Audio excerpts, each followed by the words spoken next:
Okay, we passed those.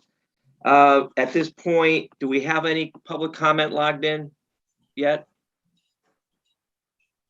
There was no public comment for tonight. There is no public comment tonight. Okay. Departmental updates. We'll just jump right in with, do we need to move anybody up? Charlie, do we need to move the health district up, or are you good in the rotation? Good. All right. Fire department, Chief Garahy. Thank you. I'll just hit my stats and go into a couple other things here. Incidents responded to last month were 69, which was about a 25% increase over where we were last year at this time. We recorded 275 training hours, brings us up to just shy of 2,100. Our manpower, we had one retirement, or personnel, excuse me, one retirement for 63 active and a total of 72, with 9 members on a variety of leaves. But since then, of those 9, 3 have come off leave and have rejoined the force. And no new members were put on last month, but we have a year-to-date total of 7. Our public relations recruitment guys were out. They were at the Kitty Academy, did a fire safety presentation, and they were able to talk to about 40 children. And they were also at Summerscape, where they did fire safety presentation to about 120 campers and counselors. From the facilities and apparatus standpoint, we were able to purchase and waiting on delivery of 2 new gear washing extractors.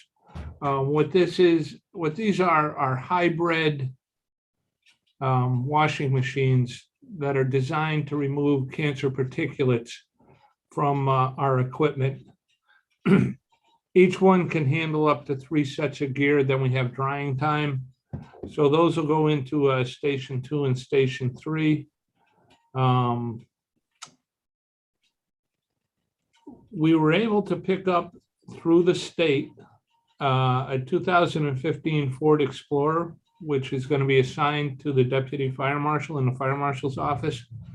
The 2010 Ford Explorer he's currently using is going to be repurposed and assigned to the fire police, replacing a 2003 Ford Expedition, which will eventually be taken off the line.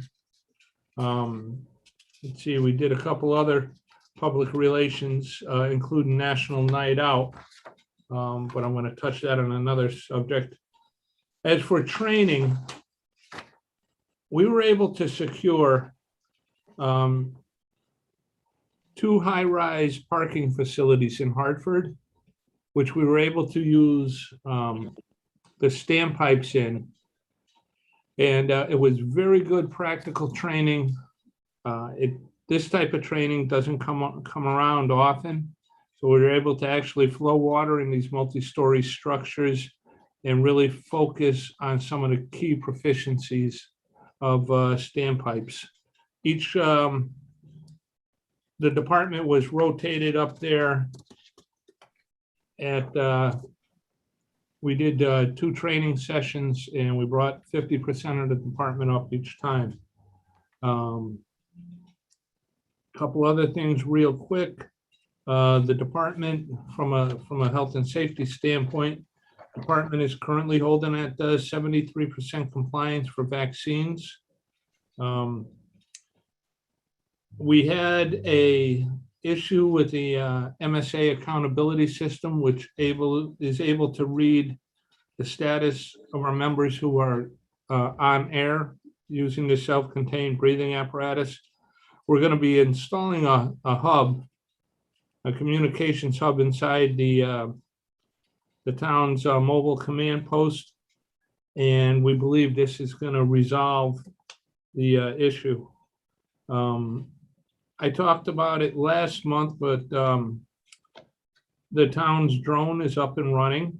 We are currently developing standards and guidelines for its use. We've actually flown 3 public relations events, and we're able to pick up 5 applications out of it.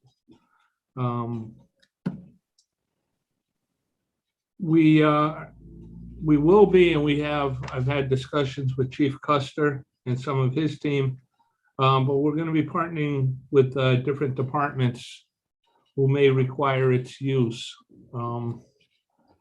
So that's coming up very, very quickly. Again, we hope to have that up and running by that whole program up and running by October 1st. Lastly, in conjunction with the state DEP, Rocky Hill is being used as an example of how to move from PFAS containing foam to different models. In particular, they were impressed and using us as an example for cleaning methods to purge the onboard tanks of existing foam. Creates a lot of byproduct, but the state with their give back program comes and picks it up at no cost to the town. So we were pretty happy with that. We did it right. We followed the rules, and and the system worked. And that's just about it. It's a lot. It was a Councilor, lot. yeah, Councilor Prakash? No questions at this time. Thanks. Chief, on the picking up on the comment from the last meeting about the 31 calls to Route 91.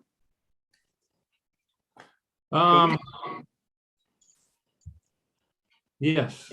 I think you may have added 10 more, no? Since yeah, 91's been very busy. So since July 1st, we've added another 17 calls. And this month alone, 20% of our calls are up on 91. And I think we've added, I'm sorry, since July 1st, 20% are on 91. This month alone, we've added 6-7 calls up there.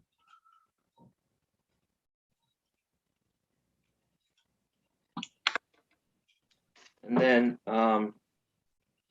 regarding the drone, Yes, sir. so the drone program, once you're all established with your standards and guidelines, that will be available or can be called upon by the town for any type of use? Yes, we've identified several departments who will be key to partner up with right off the bat. Parks and Rec, Highway, EMS is in there, Parks and Rec from right off the bat from a missing camper point of view. Partnering with the police is going to be a little more difficult. We're working with actually Lieutenant Phelps on the training guidelines to certify the PD personnel as pilots for this, because they may be doing whatever, filming crime scenes, whatever it might be. You don't want us doing that. You want the trained police officers doing that. So moving in with the PD is going to be a little more difficult, a little more intricate, a lot more thought's going to have to go into that, but we've already laid the groundwork down and we're moving on that also. I could see, I don't know if town manager mayor has any comment, but probably with the town roads department and public works for sure.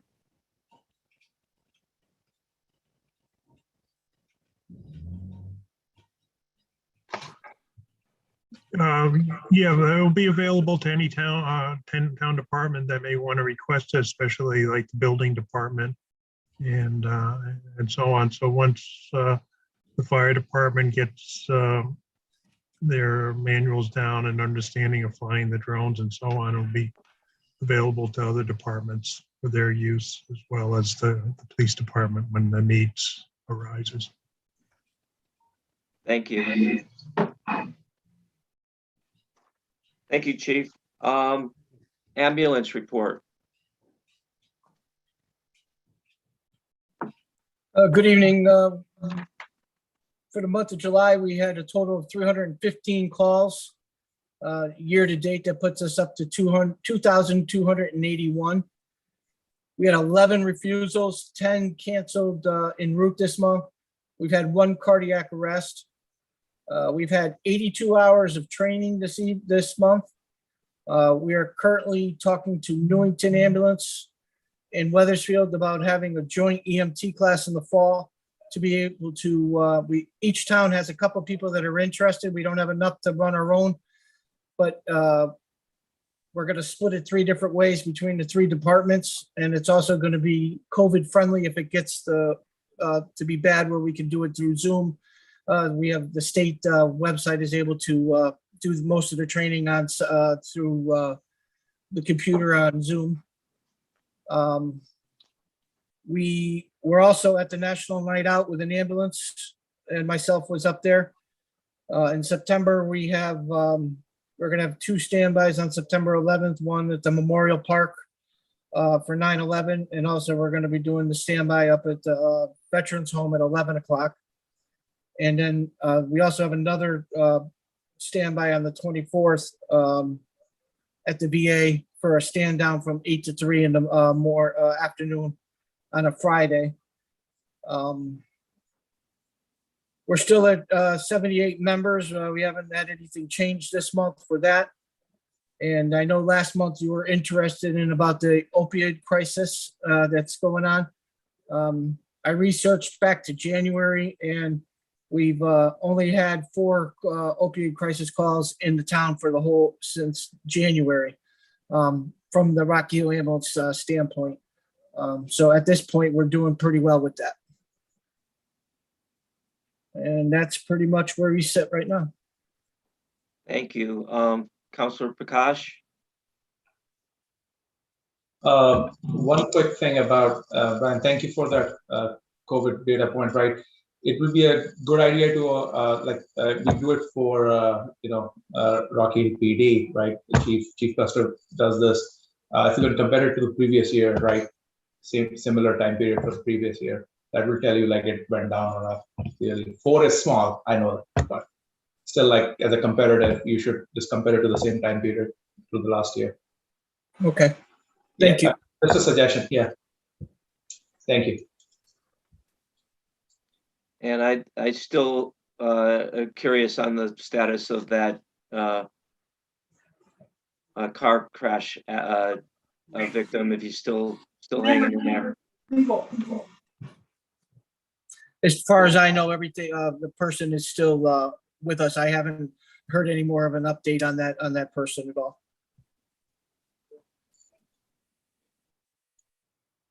All right, thank you. Thank you very much. Police Department, Chief Custer. Okay, good evening all. Kind of a light report for July. Last month we had 3,366 calls for service in our dispatch center, which brings us to 22,713 thus far for the year. We had 20 criminal arrests for the month. We had 37 motor vehicle accidents investigated, 8 with injuries, the remaining 29 without, just property. There was a total of 161 motor vehicle stops for the month, 140 resulting in warnings, and an additional 21 resulted in infractions being issued. We had 7 community service events for the month, and training hours are low because we're heavy into vacations right now, only 11 hours for the month. In terms of staffing, we presently have 2 vacancies that we're working on filling. We've made conditional offers for both of those positions to certified officers. So we're in the process of conducting background investigations on both individuals. It is my hope to have them both on board by mid to end September. In addition to that, we have one officer who's on medical leave, injured his back. Don't know when he'll be back, don't have a time frame for him. And then in the past 5 days, we've had 2 officers placed on quarantine related to COVID. Both officers did not test positive. However, for a period of 48 hours, they were around someone who had. So we're just being overly cautious. So they're quarantining and they're going to be getting a secondary test midweek. Hopefully that'll come back positive and we can bring them back. They're not really displaying any symptoms, but again, we're playing it safe. I'd rather be safe than sorry. And that's pretty much everything related to staffing. And the other chiefs mentioned, we did have recently our national night out on August 3rd, which was a tremendous success. Great turnout by the community, and appreciate other emergency services coming out with us that night. It was a good time had by all. And I believe that's all I have. Thank you. Councilor Prakash? Yeah, Chief. So thank you for that report. Just wondering, in terms of these numbers, like they were these numbers from like thefts from motor vehicle thefts and thefts from motor vehicles.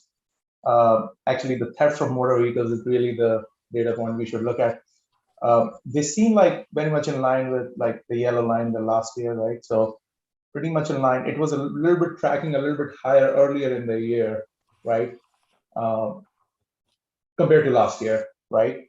But Right. now it's falling kind of like, at least for last 2 months, it has been pretty much in line. I mean, do you see any from your general knowledge about this issue and surrounding towns, Hartford, and all the intelligence you have, right? General intelligence about this. Has it been like flat for other towns as well, or I mean, compared to last year, I mean, right? Or it's been like trending up, down, like, do you have a sense of that? Are we like, because this is not going up, which is good news, obviously, but it's pretty much in line with last year, which is not good news, right? Well, obviously, what we're seeing with the other towns is they've noticed that initial early year spike in stolen motor vehicles and thefts from motor vehicles. And talking with the other chiefs, they tend to run in waves. So, you'll go through maybe a week or two where you get hit in town, and then it quiets down for a month or 5 weeks or whatever. And then, you get another wave. So, we've experienced that in Rocky Hill, and they're experiencing the same thing in their towns as well. Happy to say at least the stolen motor vehicles seems to pretty much stabilized the last 3-4 months, and we're kind of back to where we were before all that COVID and took place, and we saw that spike. Right. What continues to still be a problem are the thefts from motor vehicle, and we're still getting, the citizen input with the Ring cameras, individuals still walking onto the property. You've seen the videos, they're going through the driveway, so forth, and so that's still occurring. And what's also, and you can see the thefts from motor vehicle a little bit high this year. What's also feeding that is the catalytic converter thefts. So that's really driving everything right now for us. Yeah, I mean, yeah, I definitely,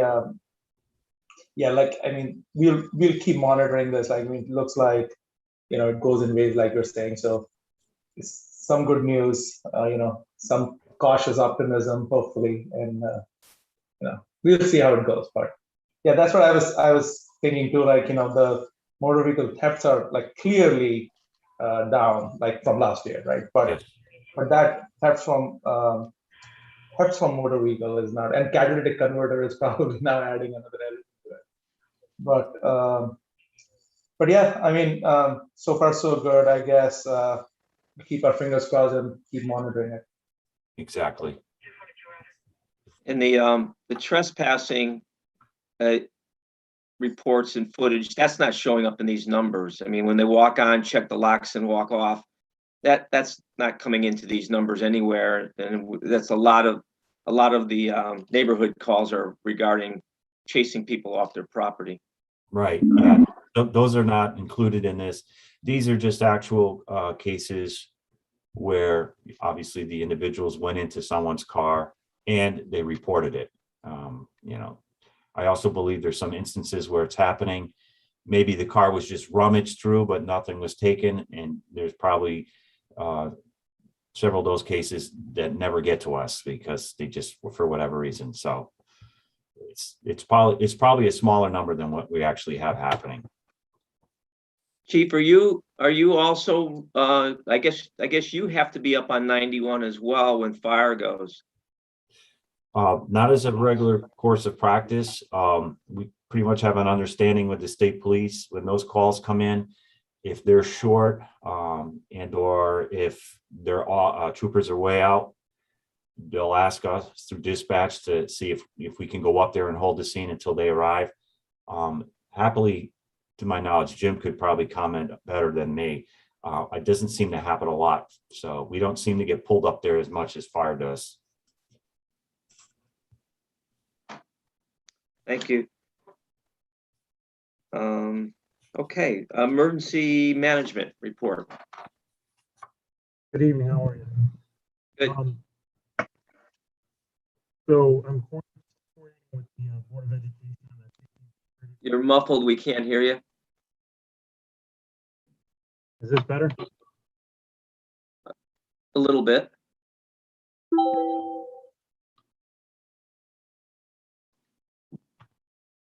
How about now?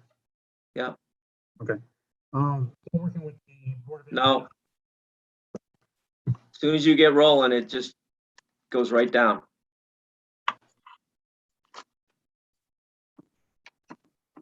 Maybe James can like go out and come back in, and in the meantime, Mr. Chairman, we can probably move to the next report and then like just wait for him to come back. That sounds like a good idea. All right. Well, I mean, I think Charlie, you've got a whole report, right? Kind of thing. I mean, I got a situation report from emergency management, so we might want to wait to do that last. That's fine. I don't see him coming back in.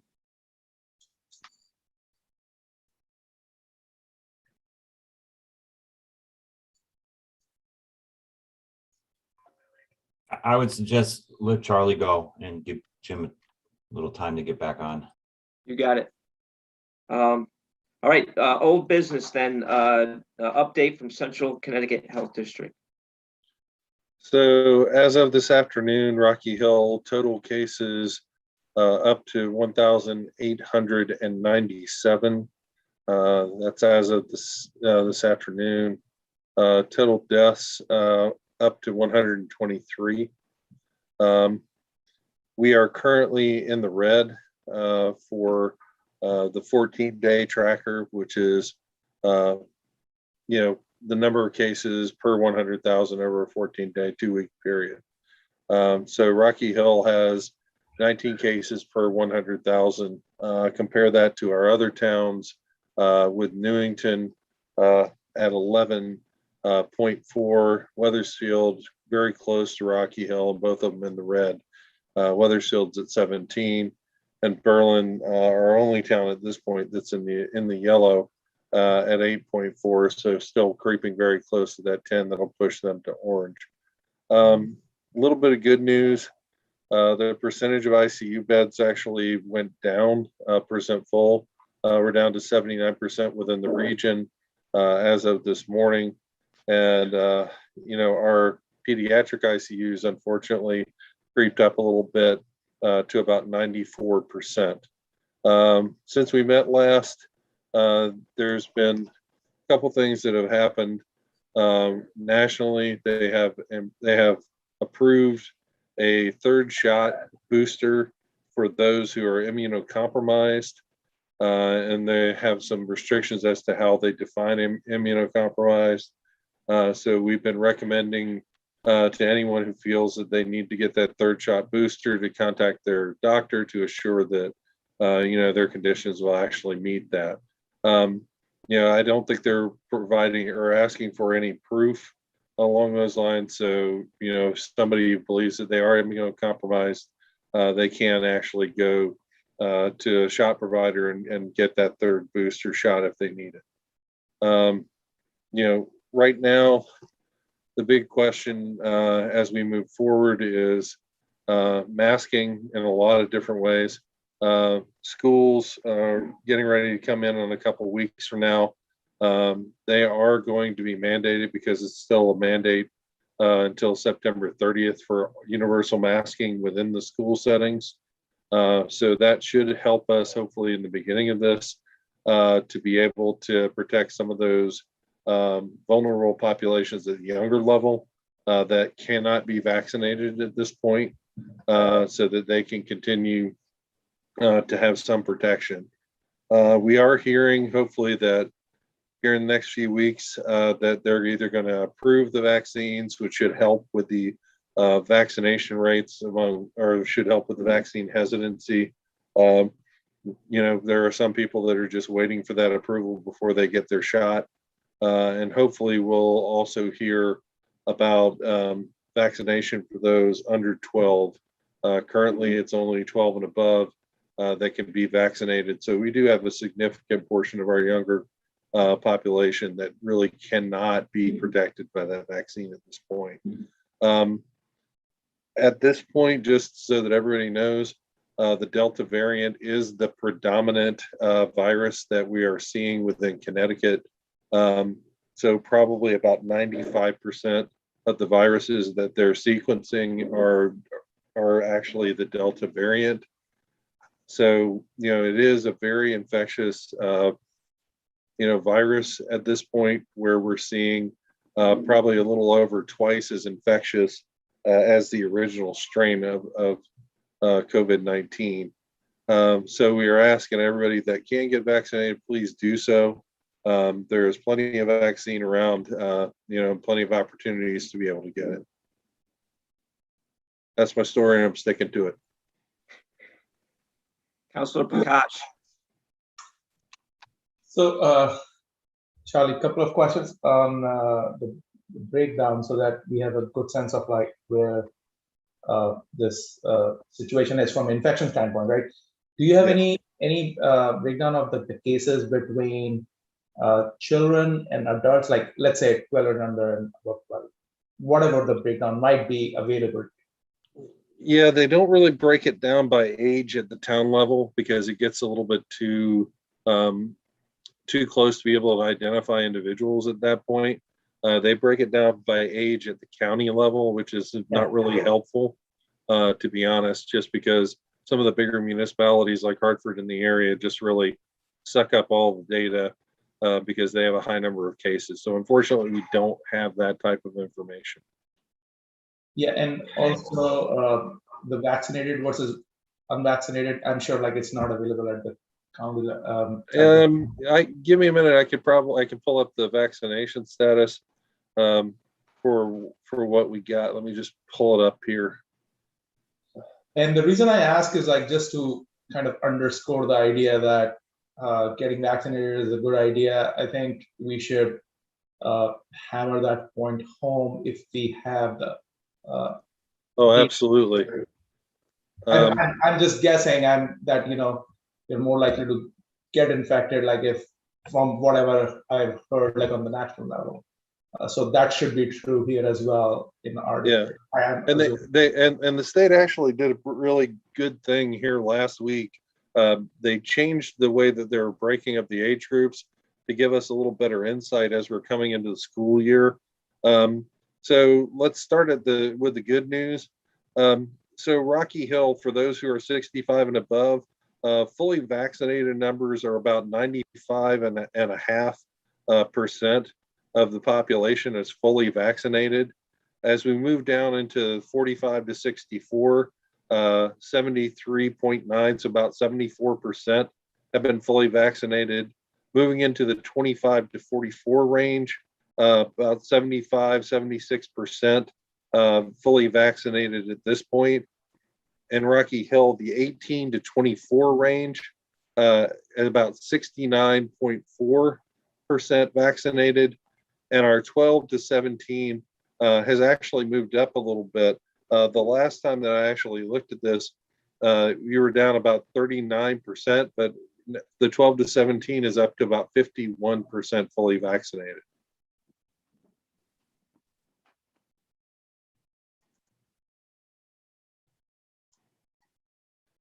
Okay, Jerry. Sorry, sorry about that. I try to mute when I have background noise in my house with my 12-year-old, 11 and a half. So that not everybody has to hear that. Actually, I just wanted to, one last question. Can you talk a little bit about the transmission and the difference between transmission through somebody who is vaccinated versus who is not? Because there is a lot of conversation about, hey, if I'm vaccinated, can I infect someone? Or, why should I be wearing a mask if I'm vaccinated already? So if you can talk a little bit about, from a medical standpoint, how it works, wearing a mask, viral load, et cetera, because there are a lot of these things out there which are, confused a lot for good reason. I mean, people don't have degrees to discern this stuff. So that would be great, Charlie, if you can talk a little bit about that. Yeah, I can speak to that a bit. So currently, as people are getting vaccinated or have been vaccinated, the messages have changed quite a bit as the Delta variant has taken a hold within the state. So, unfortunately, the variant is very, like I said, about a little over twice as infectious as the original strain of Wuhan. And it does have the ability, because it's changed just enough of its genetic makeup, that it can actually infect those people who have been vaccinated. The good news is that the vaccination does a very good job of protecting and doing what it was designed to do. It wasn't designed necessarily to make you immune to the virus itself. What it does is it does a very good job of keeping people out of the hospital and out of the morgue. So, it's still doing that with respect to the Delta variant. We are not really seeing people who are contracting the virus that have been vaccinated. They are not really showing up in the hospital. By and large, those people who are showing up in the hospital are those who are unvaccinated. So, the challenge with respect to viral load, and they're still doing studies with respect to this, they are showing that even though you're vaccinated, you can have enough of a viral load to be able to transmit the disease. So even though you're not going to the hospital, you may have enough viral load to be able to spread the disease yourself. And it's really challenging, to be honest, because we've been telling, those people over, from the beginning, once the vaccination's available, get vaccinated so that you can return to your normal life and do the things that you want to do. Well, a lot of people got that message. And now the situation has changed a bit because of the variant itself. And people who are vaccinated, even though as they're going about their normal lives, if they're not taking precautions, they can asymptomatically spread this particular virus, which in somebody who's unvaccinated can be really devastating. This is why we're seeing a lot of younger people age 30 and below. This virus has started to work its way down into the younger cohorts. And we're seeing many more young people actually showing up in the hospital and having to be on ventilators. This is happening a lot down south, where they're seeing low vaccination rates, and out west as well. So it is very important that, at this point, that one of the best ways to protect without that vaccination being 100% effective is to be able to wear a mask. So we're back to the point where we're seeing high rates of virus, that masking becomes one of the, the key mitigation strategies that we have to be able to protect, not only ourselves, but others that are around us, regardless of what our vaccination status is. Thank you, Charlie. Great. Charlie, what was that masking for school age children, the masking mandate that's still in effect? Would you repeat Yeah, the that? executive order, which is, I believe, either 12A or 13A, is still in effect. And that's the one that is universal masking in schools, is still in effect until the end of September. At that point, it comes down to the individual towns, unless the governor or the legislature updates that particular executive order. And okay, 13A or thereabout, executive order, universal masking in school buildings, end of September, it falls off. Is the state red or is the state not red? The state as a whole, what we're seeing from the county basis, we probably have, I believe, 4 counties that are currently in high transmission rates identified from CDC.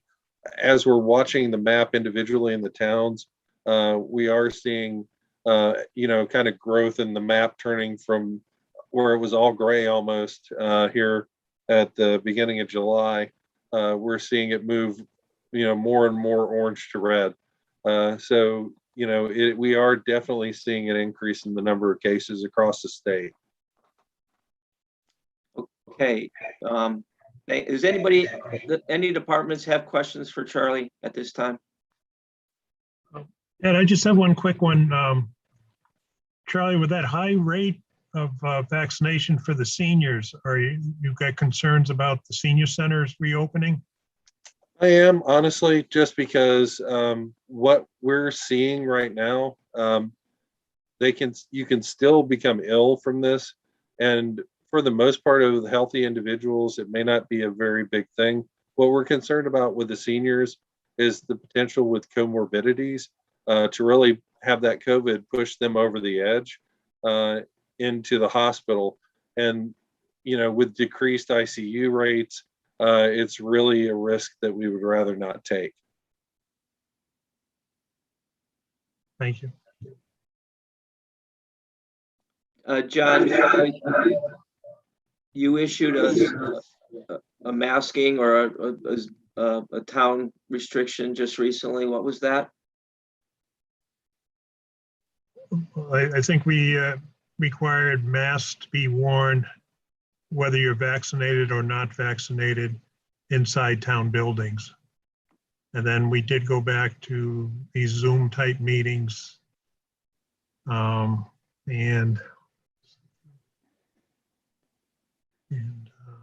What's the third one, Mike?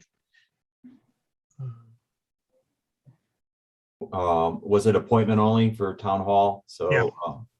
That's right. Thank you. Right. And we sort of closed the building to the public, but they're welcome to come, but they need to make an appointment to visit the department they want to see. I think that's kind of been somewhat coordinated with maybe the tri-town area. Some other towns are doing a similar thing, just trying to do it in unison. We made the recommendation for, the towns that, as we were starting to come into the red, we actually spoke with town mayors, town managers to make those recommendations as they come in through the phases, so that people are prepared to be able to, to respond appropriately. And that parlays right into emergency management. James, welcome back. Thanks. I'm hoping you can hear me now. You still sound like you have a paper bag over your. You offended him, Ed.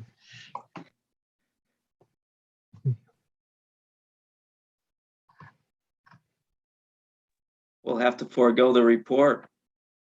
Actually, Is that any better at all? Or no? James, try switching off the video and just using the audio. That might work sometimes. just the bandwidth issue. We can hear you, Jim, but it's just muffled. All right. Well, I'll try my best. Let me know if you can't hear me.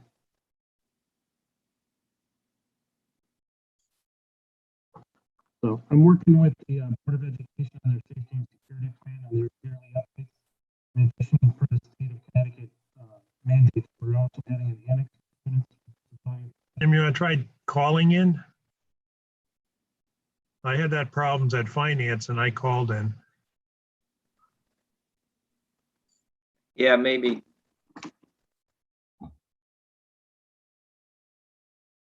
We'll put the acting director on the hot seat.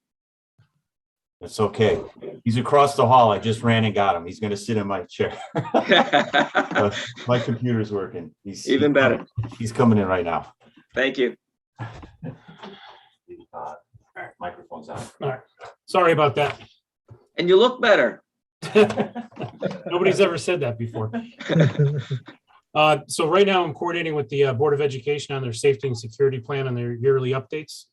In addition, per the state of Connecticut Department of Emergency Management requirements, we're adding an annex for students with disabilities and special needs.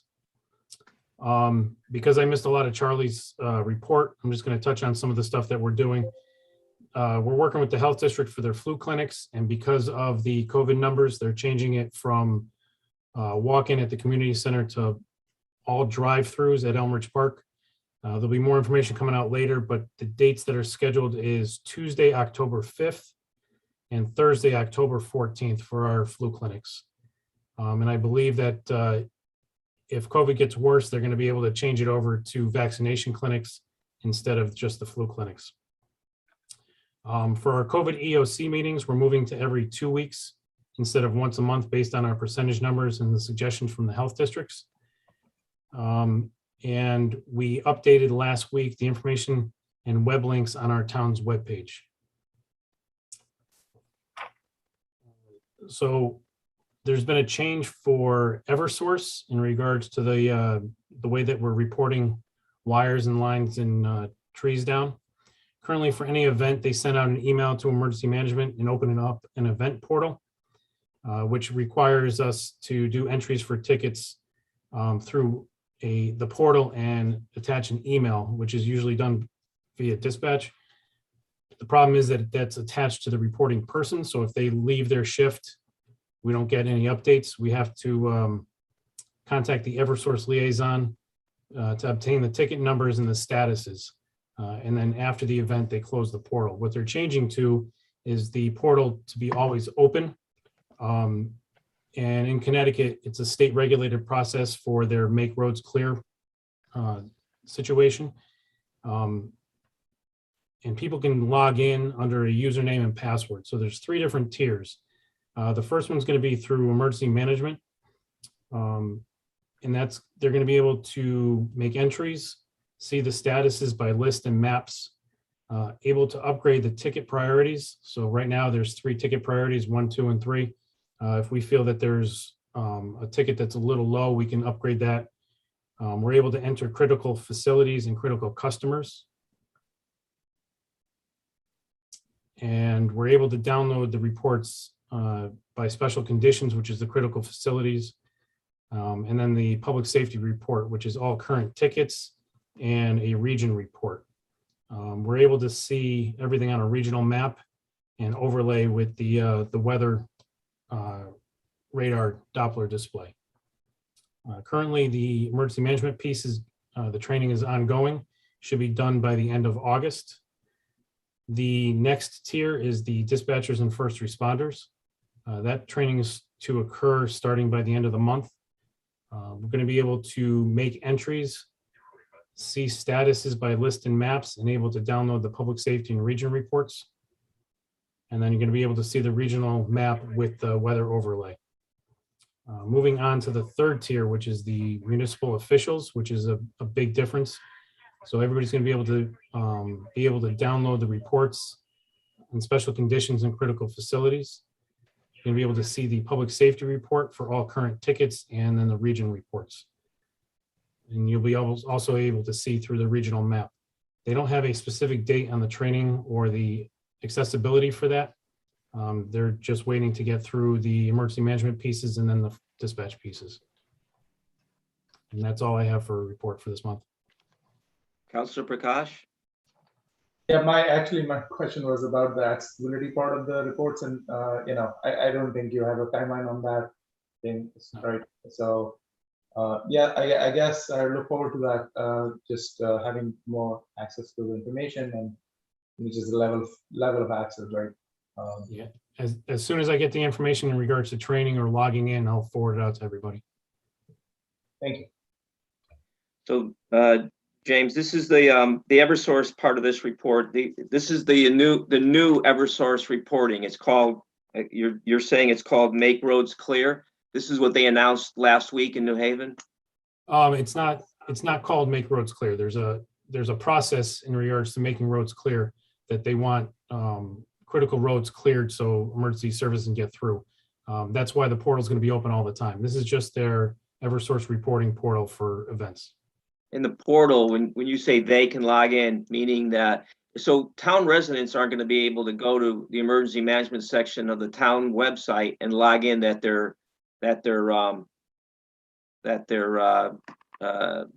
road is out. No, they would still have to call dispatch, and dispatch would have to report that for them. So at some point, it's still getting funneled in the same way, but now we, emergency management, fire, police, EMS, town manager, is getting it into the system. And then collectively, as an emergency management group, we'll have credentials to be able to go in and look at that daily? Yes, because currently what happens is emergency management has to contact the liaison through Eversource and get the report downloaded, and sometimes the tickets aren't updated correctly. So Yeah. This is going to be able to have everybody log in on their own, under their own username and password, and see the information. Yeah, Chief Garrahy and I were chasing a couple persistent ones last summer, this time down on the end of Elm Street and then over off of Elm Street in the back there. We had two, we just couldn't find them in a, I don't know if you remember that, Mike. So, so that'll be helpful to get that status report then. Yeah, and what we can do is if they have it as like a priority 3, which is their lowest priority, we can upgrade it to a priority 2, through the portal. We don't have to go through our liaison or anything else. Gotcha. And then, John Mayer, there was a notification that Eversource created a new emergency response. They're all new management and they took a lot of criticism. There is a new Eversource emergency response plan. This sounds like a very specific item, but do we have the Eversource emergency management plan, the new one they just announced? It hasn't been released yet. It hasn't been released. Okay. Thank you. All right. That is so I any new business?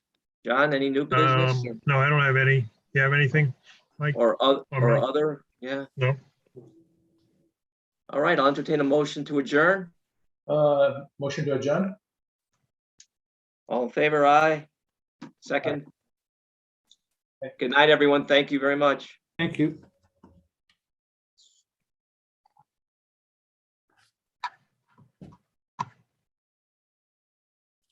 See you later, boss. See you, Mike.